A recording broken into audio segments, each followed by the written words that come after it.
Hi, in this video I am going to show you how to make a regulated variable power supply using LM317 linear voltage regulator IC.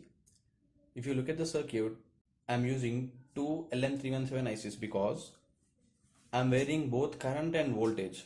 If you want to vary only voltage, then you can go with one LM317. Let's have a close look at the circuit. All the capacitors in the circuit, it is C1, C2, C3, are just there to filter the output coming from each stage. Coming back to this IC, this is how it will look like.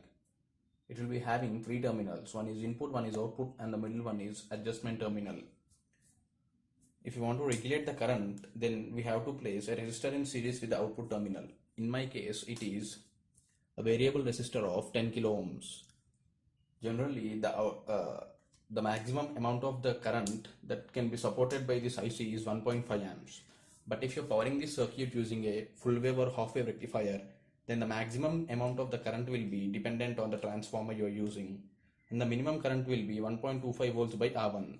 And this 1.25 volts voltage is automatically given by this LM317 IC.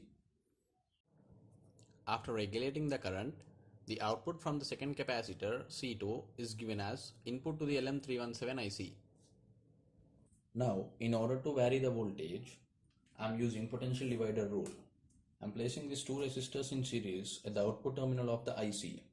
Since I want to vary my output voltage, I have replaced this fixed resistor with a variable resistor of potentiometer of 10 kilo ohms. Generally, this IC starts varying its output voltage when the difference between the output voltage and the adjustment voltage is 1.25 volts. It is considered as one of the drawbacks with this IC because we cannot get 0 volts at the output side. Another drawback is that these ICs are not efficient and they will produce a lot of heat when dealing with high voltages. For example, if we are supplying an input voltage around 24 volts and we are using output voltage around 4 volts, then the remaining 20 volts will be dissipated out as heat.